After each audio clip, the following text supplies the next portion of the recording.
My name is Leah Shaham. I'm the director of the Vision Zero Network, and I have the very exciting honor to introduce a woman I've known only about 2 years and only met a few times, but has really inspired me. And while you'll see in a second that her bio and her track record are quite impressive, what really stands out most to me is our next speaker's passion and compassion. Laura Ballesteros was elected just this year as a deputy senator in Mexico's National Congress. Congratulations. Before that, she served as the Undersecretary of Planning with the Mexico City Ministry of Mobility. And while there, I could name like 20 things that impressed me while there, but I'm going to name the 2 that impressed me the most. In Mexico City, Laura led the city's adoption of Vision Zero. And just as importantly, she led a transformative, though certainly not uncontroversial, shift in their city's speed management policies and practices, which has been essential to their Vision Zero success, which I hope she'll tell you about. She also championed in Mexico City a successful effort to include in their constitution the mobility right. Yes, you heard that right, defining safe mobility as a social right. I hope this is planting seeds in everyone's mind right now to bring home to your city. And I'll mention lastly that Laura's leadership really extends beyond her own. I'm most impressed that she really invests in others' leadership around her. A recent example, she's formed a group called Women in Motion, a leadership center encouraging more women power in the sustainable agenda. And with that, I want to first recognize the impressive display of women power on display at this conference. Can we take a moment? Thank you, NACTO. It's much noticed, I will say. And now I want to bring some more awesome women power to the stage and welcome Laura Ballesteros.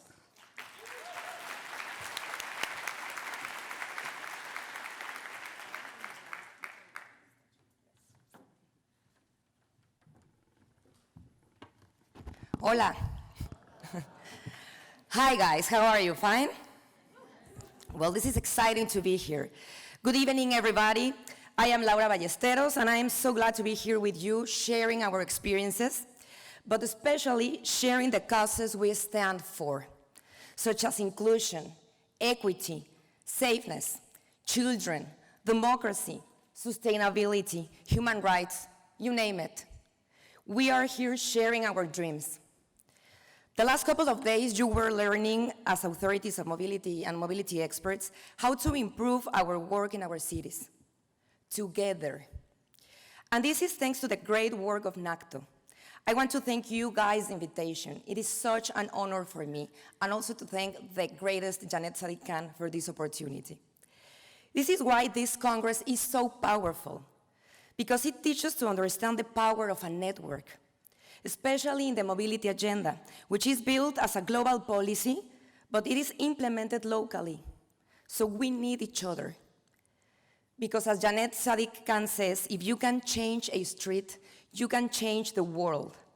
Yes, but the learning here is that you can't do it alone. We are talking about major changes. So you need the effort and the support of the people and the stakeholders that are involved into.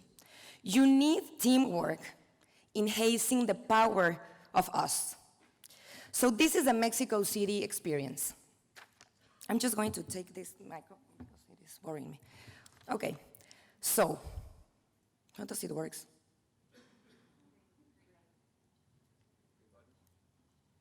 Okay, no. Oh yeah, the big one. So first things first. I am working also for the tourist agency of Mexico City, so that's why, no, I'm kidding. This is Mexico City. Here you have a picture from the Zócalo city, here you have a picture of the big city. Founded in 1521, is the scenario of the most bigger transformation of the region. It is a city that it is rebel, colorful, unpredictable, stunning. This is an amazing view from Mexico City's downtown. You can see the Bellas Artes Palace and the Alameda Park from there. We are also known as a big valley. We are a big valley surrounded by mountains, two amazing volcanoes, the Popocatépetl and the Iztaccíhuatl, as you can see there. And we also are known as the city of the palaces, because our colonial past, Those palaces were used to the home to be kings, queens, and noble people who came from Europe, especially from Spain. And this is the emblematic Chapultepec Castle that maybe you should know it. And of course, the big palaces where the people in the government used to live and rule, such as the Virreinal Palace. You are seeing that one right now. Now is the office of the mayor of Mexico City. Here you have a picture from Mexico City city center, the Zócalo, with our beloved Mexican flag over there. But at the back, you can see the cathedral.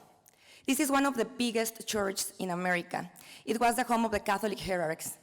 But what it is interesting to see in this picture is that in the same principal square at the very center of the city, the religious power and the civil power share the space. So since then, location, location, location. By the way, this square, as you may see, it used to be a beautiful green Alameda Park back in the 1800s, but you know, that was before the big car industry expansion, so that's sad, right? Also, we're an important finance and business center of the region with a vibrant and a long day life, including nights. This is Paseo de la Reforma, one of the biggest avenues in Mexico City and the most important, of course, in the country. And in the last years, we have been growing in a more vertical way, trying to focus on the density, and in my personal opinion, evocating the big Asian cities. This is Plaza Carso. The biggest investor on that is Carlos Slim. But besides all, the biggest value of Mexico City is in its culture, traditions, its people. At the street level, the Mexican streets are the scenario of every single move of their population. That is why the streets are so important for us. Mexicans are ingenious, strong, resilient, hard workers, and with a great sense of humor. But also, we are this: traffic. We are one of the most congested cities in the world. The last INRIS index ranked us in the 21st place. We used to be 5 years ago the number 7. We have cars all over the city. It doesn't matter if it's a highway, primary road, or secondary road. At the peak hour, it is the same. This is a result of investing the 70% of the infrastructure money of our last decade, of the last decades in car infrastructure, and not into public transport systems or motorized mobility. And you can see the most valuable avenida in Mexico City, full by cars too. The size does matter. And in order to understand Mexico City, it is very important to consider our big scale. We are a megalopolis. This is one of the most amazing views of Mexico City about the size of what we have to face every day. So the scope of a big city.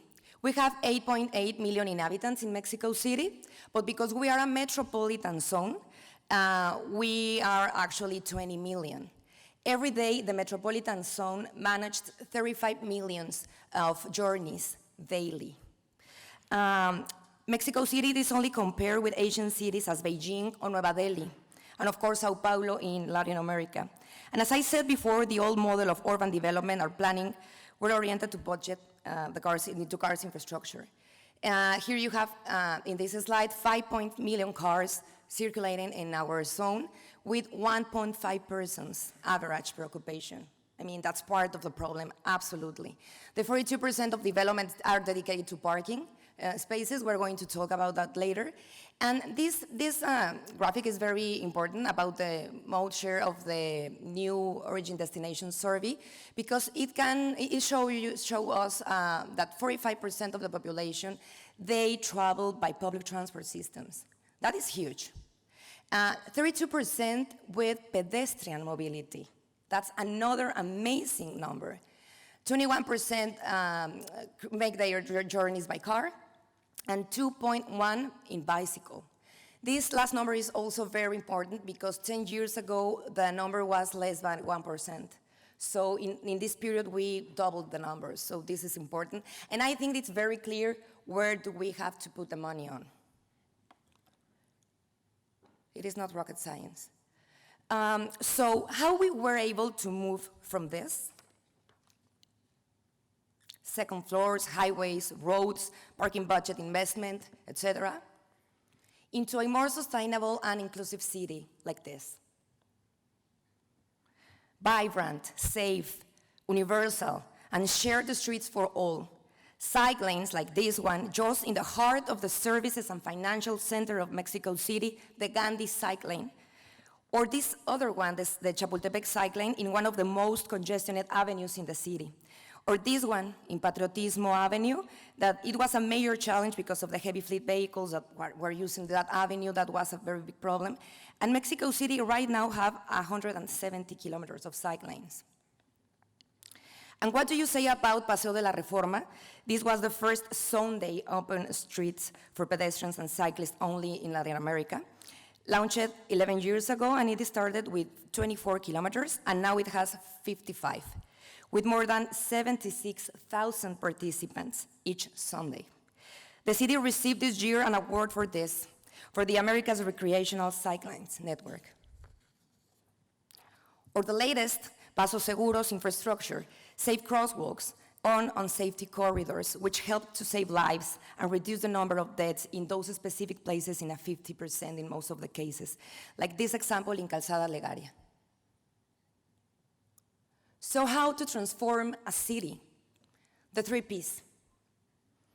Politics, policy, prove it. Oh, this model is part of the Mexico City mobility experience, and I want to share it with you. Of course, it is not written by stone, but it gave us a very good result so far. Politics, I know, nobody likes it. Nobody, even me. But we have to take care about it. If we want to move forward and faster with the changes, we need to work on this. From the civil society sector, government, private sector, everybody must join in. A more fun name for this is also governance. In Mexico City, we worked from the local Congress in the new mobility law, and then we started the organizational changes inside the local administration. It is not a work for just one person, believe me. You need to build the power of us in this. It is not magic. You need people inside pushing the decisions and make it happen. Policy. You need the proper tools to make things happen. You have to think that you are not going to be forever at your office. And it is important to share the experience and standardize it in order to get everybody involved in the changes, public and private ones, of course. And the 3rd P, prove it. This is a fun part, and you are experts in this, I mean. The mobility agenda, we have a lot of technical discussions about the way things should happen in our streets. But it is just through the implementation where you can prove your thesis, so play it. This is a disruptive agenda, so if you are not able to prove yourself and the changes on the street, nobody will support the changes. And of course, all of this is gathering together by the power of us. So politics, the mobility law. We decided to have just one goal when we started to work on the mobility law. This was a game changer for Mexico City. And it was, well, Peatonito, maybe you know him. He's a very famous Mexican fighter. Pedestrian first. So this was our main battle. And that was the cause which all of us believe in. So that is how we started to work in the power of us. How all these different people with different backgrounds and political ideologies can start to work together in order to make changes in a big city like Mexico City. We did it. Here we have one of our biggest sweethearts, the new hierarchy of the mobility law, the new pyramid. People at the center of the public policies, prioritizing the most vulnerable users. We are dreamers, of course, but we are not naives.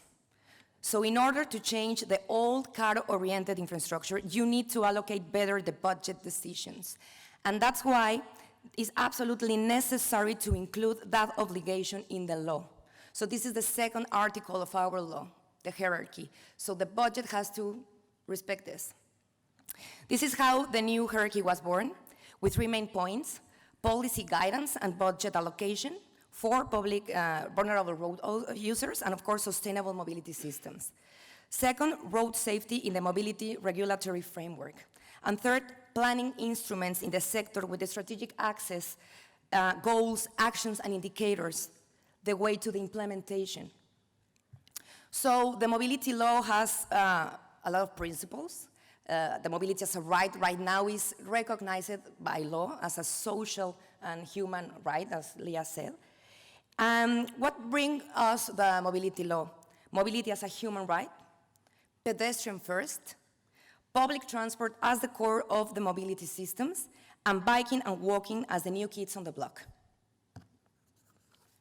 This is our governance process. It is very boring, but what we have to look here is that it wasn't easy to build a full and collective effort in order to pass the mobility law in the local Congress. But what we did at that time is to find all the people and stakeholders who were involved in the last initiatives of mobility in all sectors, such as public, private, and NGOs.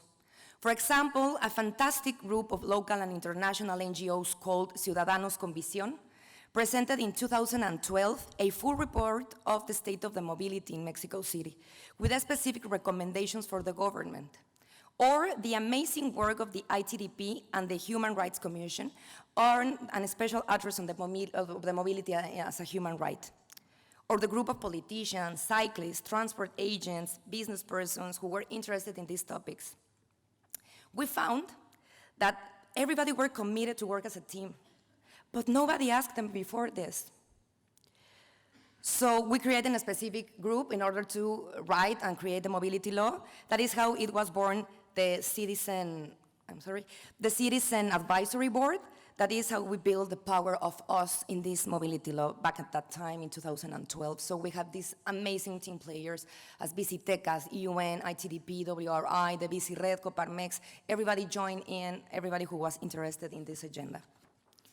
The result of this powerful strategy we created in the mobility law is the new mobility ministry. As you may see, the logo is our beloved pyramid of sustainable mobility supported in our law. The ministry became the head of the mobility policy, but with deep involvement of other ministries such as environment, infrastructure, or urban development. So why it was important, the mobility law for Mexico City? Through a wide public policy guide, it helps to allocate the budget on sustainable mobility and road safety actions, and not into a great and car-oriented infrastructure. It creates specialized public offices in order to create a specialized public policy. The institutionalization of this agenda is very important. It's the only way to resist political changes and the lack of interest of the politicians on public transport systems. But mainly, it was the beginning of this amazing group of activists and political officers. So, the second P, policy, planning, and regulation. So how are we going to orient the budget of the city into a more sustainable and safe infrastructure, like this street? Through policy, plans, data, guidelines, regulation. In the next slide, we're going to see 3 examples of regulation and policy that changed the mobility paradigm in Mexico City: Vision Zero, the Urgent Destination Survey, and the new parking regulation. We also pushed for the new TNC's regulation in this period, but we are not talking about this today of that. So, the planning instruments, it was the Comprehensive Mobility Program and the Comprehensive Road Safety Program, better known as Vision Zero.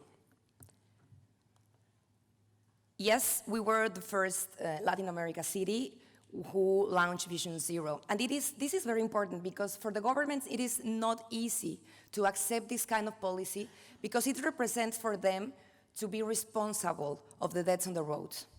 So in order to take a step forward in this, we need to know that we are responsible of that deaths because they are absolutely preventable. So this is very fun. The PIM has 6 pillars: streets for all, integrated transport system, more mobility and less cars, transport-oriented development, mobility culture, and freight.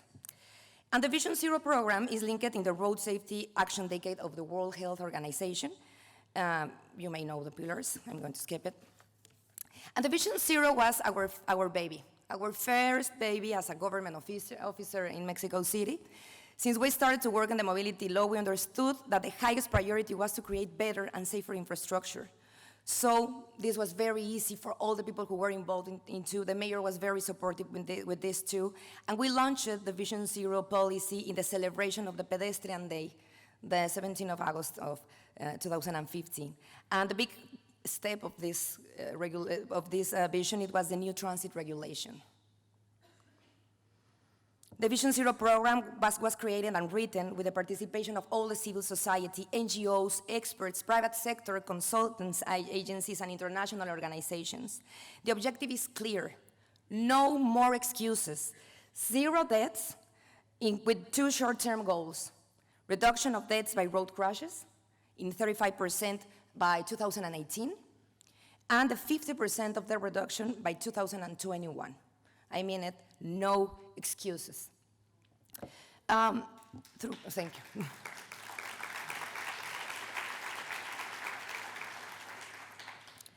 And we have 42 actions in order to get there, with 10 tactic strategies.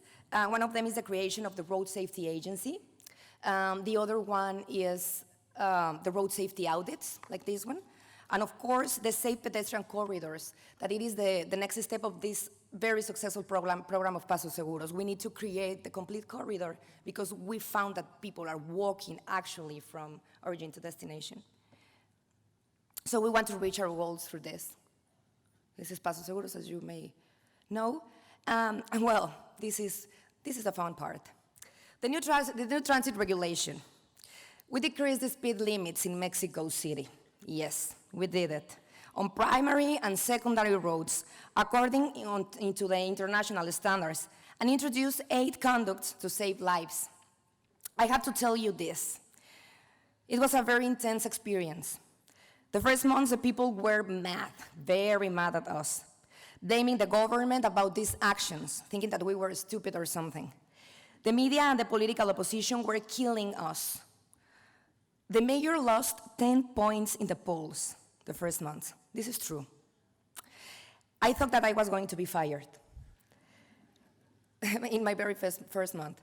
But when I presented my voluntary resignation to Mayor Mancera, I just said that, because I am a political person, I know when things are bad. I mean, if they need a person, take me. So I just said that here you have a resignation, that we were doing the right thing. And maybe nobody could see it now, but we were able to save lives, and that was huge. And he just looked at me with a little smile, and he told me, I know that we are doing the right thing. Please present results in the next month. So we did.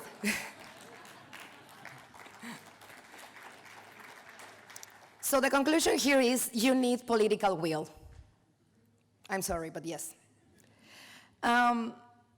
The street design system in Mexico City, it is another of our regulation. It is a set of technical guidelines to promote infrastructure for all, a guide for anyone who wants to build a street, public or private. So we have the cycling infrastructure guide, we have the manual of accessibility and technical standards, we have the street user guide, we have the sidewalk manual, the street design manual, and the Pasos Seguros guide. And all of these manuals, they are not just the responsibility of the mobility ministry, they were created by all the sectors in the administration that are involved into this work. And finally, 10 years later, this is very exciting too, más vale tarde que nunca. The Origin Destination Survey. The first one, it was in 2007, you're hearing this, right? 2007, and it wasn't been updated since then. So that's crazy, how you can plan the transport and the mobility of a big city like this if you don't have updated data. So that's why this was a very clear objective for us since we got into the office. So we did it. In 2017, we launched the new Origin Destination Survey, and the very important thing here is that for the very first time, we have data about the pedestrian mobility. For the very first time. That's crazy too, but that's the truth. What else? Of course, the new parking regulation. One of the greatest examples that I have to prove to you, the power of us, is the new parking regulation. It was stuck on the local administration since 5 years ago, And there was no other big planning instrument who can change the future of the city like this. Because 20 years ago, the authorities decided that it was a good idea to create an obligation for the developers to build parking spaces of their developments. And as we all know now, this only causes more traffic-oriented transit. So since then, and because of that, the 42% of the infrastructure in the city is for parking spaces. Yes, this is true. No housing, no commerce, parking lots. This is why the ITDP decided to create a study to provide the mistake of the city regulation. Over 5 years, this study found this data that I am providing you, and we were just creating buildings, adding 2,050 spaces on the city. It is a multi-billionaire virtual city just for parking spaces, I mean. We work this with all these allies. So this is part of the conclusions. The chart in London with 72 floors, they only have 47 parking spaces. This is, I mean, the world. The Gerskin, also in London, 41 floors, only 5 parking spaces. I mean, this is reasonable, right? Well, let's see Mexico City. Torre Vancomer, 50 floors, 3,000 parking spaces. Mítica, 60 floors, 10,000 parking spaces. So it looks like in Mexico City we were more interested to take care to house cars than to do housing people in need. This is Torre Vancomer, the one where we were talking about, this huge monster. And then the little building that it is at the side, it is the house for the cars. That one, 3,000. So, what do we work here?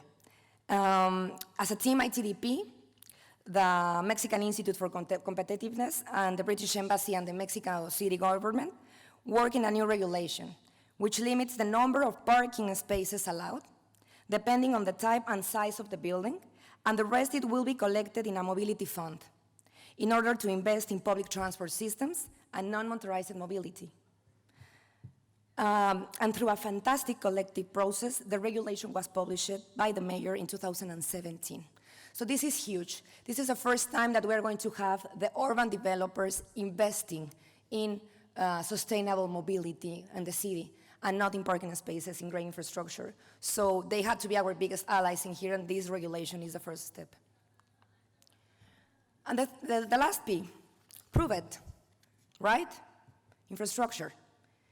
If you can't prove it, it doesn't exist. So we all should start and put some hands on. The cultural change that we're building needs good results, and you know that. Don't forget that everybody has a car, at least on their minds. But first, let's dig in on Mexico City numbers, on Sustainable Mobility Network. I know that we love to talk about the streets, but we have to work with these guys too. Metrobus. We have 165 kilometers of line with 7 lines. Ecobici has 452 stations with more than 6,000 bikes. The next areas of expansion, it will be with 340 electric bikes and dockless bikes. Bike infrastructure, we have more than 170 kilometers of bike lanes, 2 massive and 1 semi-massive buildings for parking, and 1,000 spaces on the street. And of course, pedestrians. In this period, we built 171 safe intersections, more than 3,000 linear meters of new sidewalks, reduction of the speed limits, and we introduced the speed reducers, and you're going to see one in the next slide. This is a map of we were working on about all the pedestrian infrastructure. This is one of the speed reducers that we were working on. We're very worried about this kind of transport systems, the microbus. So we, in the meantime, we are trying to take them away and try to introduce new corridors. We need to take care about the speed management on the streets. So this is working right now. So we have 3,800 kilometers of public transport system in Mexico City with Metro, Metrobus, M1, Ecobici in a small amount. So, yeah, it is not enough. I mean, because of the size of the city. So this is why Mexico City, and this is part of the work that we have been doing here, is maybe need 30 kilometers of more metro. This is part of the new plan. At least another 6 BRT lines. The city needs to grow this public transport network in a 30%, more or less, with, of course, clean energy, non-emission vehicles, etc. For example, we are ready to start our first electric corridor of buses, Eje 8, with 22 kilometers. This will be a part of the new administration job. This is a photo of the metro system, the line 12, that it is the latest one. But the most clean and efficient mobility system is, and still is, the non-motorized mobility. Pedestrians, cyclists. That is why we love to create more safe and universal infrastructure. Here you have a map of the non-motorized mobility that we have been working on in the last 3 years. And we are going to see a lot of examples about this at this last part of the presentation. Eje 8 is one of my favorites because it really needs an intervention. The number of fatalities were increasing, and it's a long avenue that runs from the north into the south of the city, connecting the metropolitan zone. And we started with 1.8 kilometers of that corridor, just to start with a pilot. This is how it used to look. And then it looked like this. Of course, we are piloting right now, but it is working. Of course, we need a proper street over there. So we work in the intersections, in the sidewalks. Also we add bus stops for the public transport users over there. And we work in exclusive cycling for buses and cyclists because of the petition ask of the cyclist people. And these cautions, the ones that you are seeing there, is part of the innovation because we need to manage the speed of the buses in that specific lane. So that's part of the work that we are doing, and it is working. And you can see a cyclist over there. It is Bernardo, my husband. So Miscoac is another of the projects that we have been working in the last years. This is how Miscoac looked 2 years ago. Full of cars, with a terrible street design, a lot of gray space and dangerous intersections on primary and secondary roads, no green areas. And this is how it looks now. With 1 kilometer of a lineal park with 21,000 meters of green space, 16 safe intersections, 42 new traffic lights, 32,000 meters of sidewalks, and 400 new street lights. And of course, 4 kilometers of cycle lanes. It took more than 150 meetings with the neighbors and 20 months of hard work. This is a true example of teamwork, patience, and also resistance, because we still have a lot of neighbors who are against this intervention. Yeah. We call it the cultural change. And yeah, we all have our own problems. So as you may see, we create a whole complete street just around this park, and it is amazing that the people are enjoying it, even the dogs, as you may see. Everybody's very excited.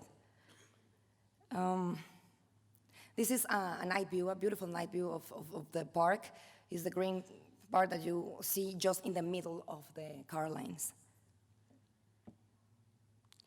Calzada México-Tacuba. This is how it looks like before. This is an example of cyclist infrastructure in main avenues, but also a collaboration between different levels of governance. We work very hard and hand by hand with the Miguel Hidalgo delegation. It is a borough. And the results were very satisfactory. We create the street design, and they put the money and the infrastructure. It was a very good deal. So here you have the before and the after.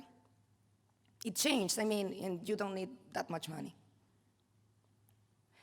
The Jalapa intersection, as we call in Mexico City, the Pare de Sufrir intersection, because we used to have a church that is that name over there.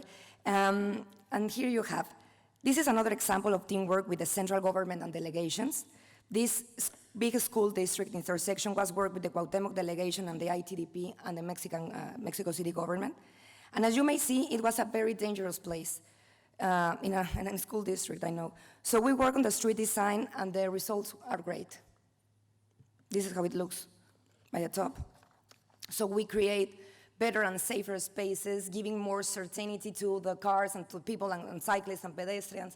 And right now, be there is just amazing and safer. And finally, Eje 6. This is another big intervention that we work for the Paso Seguros program. It is very significant because it runs over all the poorest zones in the city. And it is a fact that the safer and universal infrastructure, we're not yet there. So it is one of the challenges of the city, how we can take all these interventions into the periphery for the people who need it. And this is another metropolitan corridor too, with heavy freight vehicles, and because of that, there wasn't any street design at all, as you may see. And the speed was always very high, and the number of deaths too. It is almost like a line to F1 career or something. This is part of the work that we have been doing there. And this is how it looks like now. Very simple, but according to the book. Right now you can have cyclists, you can have a pedestrian cross over there. It doesn't exist, as you may see. The people were running just in the middle of the street. I mean, that was very crazy. And this is it. So, one team, one goal, 0 deaths. Easy. The results, piece of cake. The results, the reduction of 21% of deaths by transit accidents in Mexico City in these 3 years. This is data from the police station. We, of course, have to work on it. It is part of the process when you implemented the Vision Zero agenda. But we have a direct impact in our vulnerable users, such as the pedestrians, with a reduction of 24% of the deaths, and the reduction of 77% of deaths on cyclist people. So this is huge. The power of us. These are the results. They were collected by everybody. I mean, this was a very collective effort. And this is what I meant when I was talking about the powerful strategy that it is to work together. It is a collective and generous passion that creates change and transformation. And it doesn't belong to anybody. It is part of the city's heart. And that has been the greatest, and that's why it has been the greatest honor for me to work for my city the last 6 years, and of course be part of it. So together we save lives. Thank you.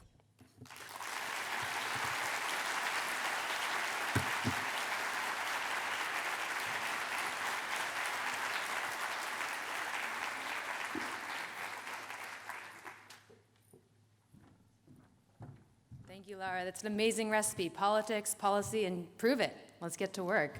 I love it. So this is the closing plenary, but the conference is not over. There are more workshops tomorrow, and if you haven't signed up or if you need to confirm your workshop, I encourage you to visit the workshop table. We also have neighborhood dinners tonight, which are an amazing opportunity to get out and see different neighborhoods and meet some folks from the LA team who helped organize those. Those will be departing from the registration area, so I encourage you to go there. And then lastly, I went to the Policy Link conference this year in April, and I don't know if anyone else was there, but they had an amazing thing at the end of the conference where they had postcards and encouraged folks to fill out the postcards with a takeaway, something that you learned or something that inspired you or something that you wanted to commit to doing differently. And then they mailed the postcards back to us 6 months later, which was a really neat reminder from my past self what I had committed to leaving the conference. So we're doing that today. If you check the middle of your table, we have some postcards, and I would encourage you to write down something that you want your future self to remember, and we'll mail that back to you in a few months. So we've got some volunteers at the back of the room. When you leave today, just drop your postcard in the tote bag mailbox, and we'll get that back to your future self.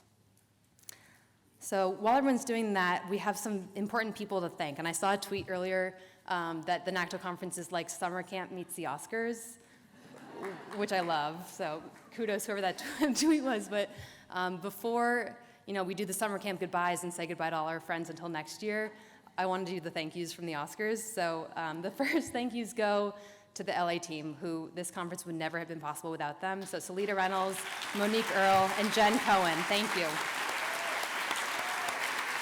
incredible leadership, incredible vision, and getting it done. So thank you so much. To all the city partners, this was not just the LADOT team, this was a city-wide and region-wide effort. So thank you to Mayor Garcetti and his staff, Dan Rodman and Stacey Weisfield, to the Los Angeles World Airports for those flyaway buses, for ensuring a smooth ride from the airport, to the LA Bureau of Engineering, Bureau of Street Services, the Department of City Planning, the Port of LA, and a specific shout out to Jeff Thompson from Mike Bonin's office, who did a lot of behind the scenes work to make this happen.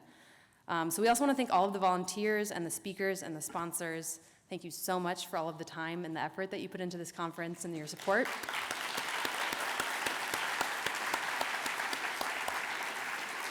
A huge amount of expertise from all of the NACTO cities, all of the speakers who contributed their wisdom and their learnings. Thank you for that. Thank you to the sponsors for the support and the hundreds of volunteer hours. Really, this conference couldn't have happened without that. I also want to thank the NACTO staff.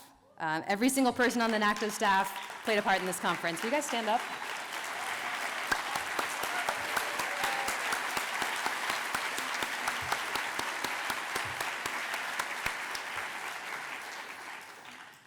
A special shout out to Celine Schmidt, who's a fan of the graphics and the tote bags and this. That's all Celine. And Jeff Thompson as well, team effort on that. And then a really, really special shout out to Alex Enkel and Sasha Berger. Like, hands down, this conference would never have happened without them. Will you guys stand up? And I'm actually gonna invite them up to the stage to say a few words.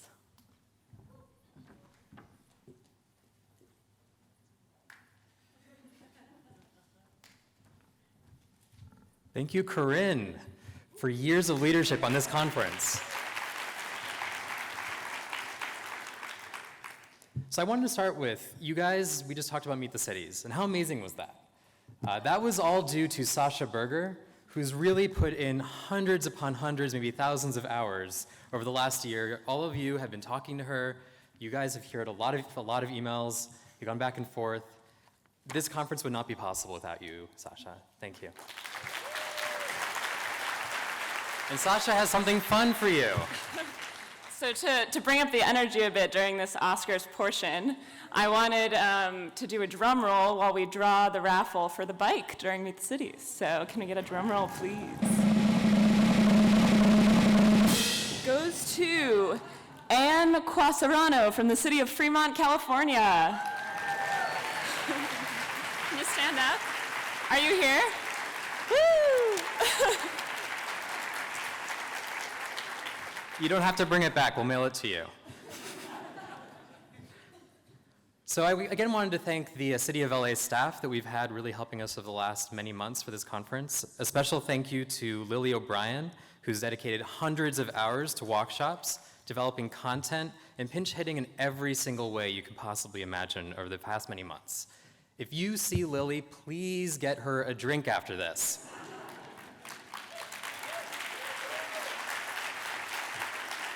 And of course, thank you to Shirley Zamora Vasquez, to Jacqueline Garcia, and Robin Askew, also from LADOT, for all of their amazing help over the last few months. And a special thank you to Brian Lee and Corinne Ralph. You guys probably saw Welcome NACTO in those dash buses. That was them. And we try to stick to Oscars time limits, and we're going to try, but it's a little hard. Outside of the City of LA, I want to thank Elba Higueros and Evelyn Castillo from LA Metro, Rachel Junkin from Long Beach, Jack Morrow from Santa Monica, Talon Shabazian from Pasadena, Garen Shrapian from West Hollywood, and Sanjana Mata from Culver City. This is a real multi-city effort here. And I wanted to give another special thank you to the leadership of Monique Earle. We've tried a lot of new things this year, and you've been instrumental in the success of this conference, and I wanted to invite you up here.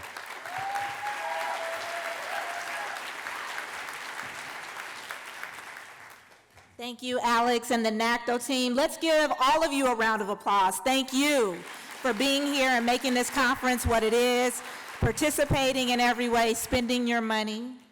Your tax dollars are here, so thank you very, very much. I have to thank the LA DOT leadership team, Bridget Smith, Dan Mitchell, Jay Kim. If they're here in the room, I'd love for them to stand. If not, let's just give them a round of applause. Thank you.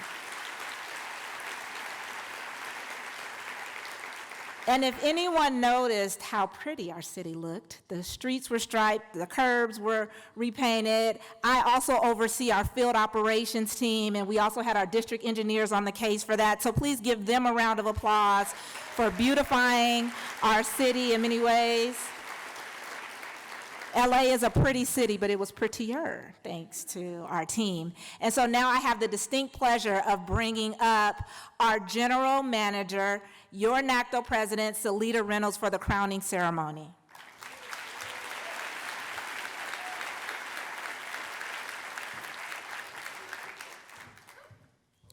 Y'all, I'm worn out. And I have to just a word of advice to the next NACDO city. It's pro tip, do this before a 3-day weekend because you will definitely need it. But really, all I did was show up and wear good shoes. The real work of bringing this thing to life rests with all the folks that y'all have been applauding.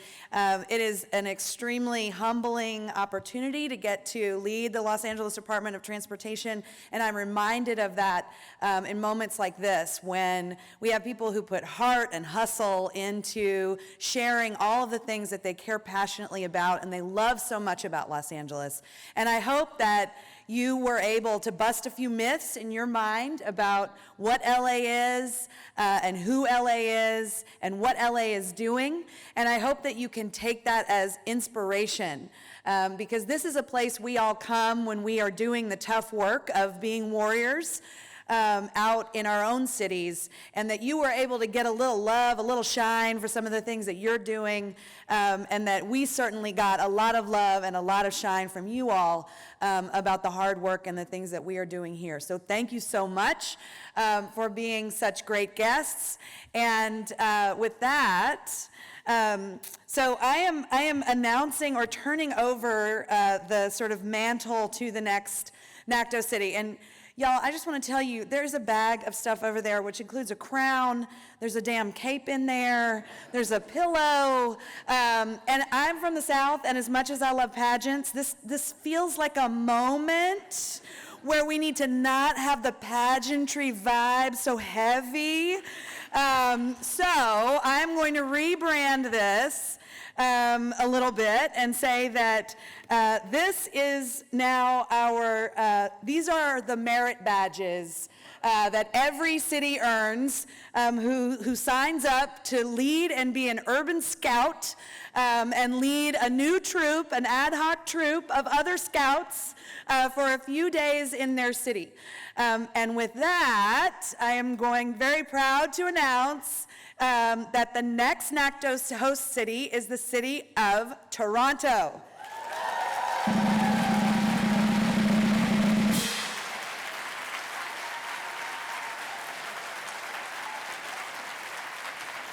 So congratulations. So good. Yes, Merit badges. yes, merit How do they badges. work? I love Congratulations. What, no cape?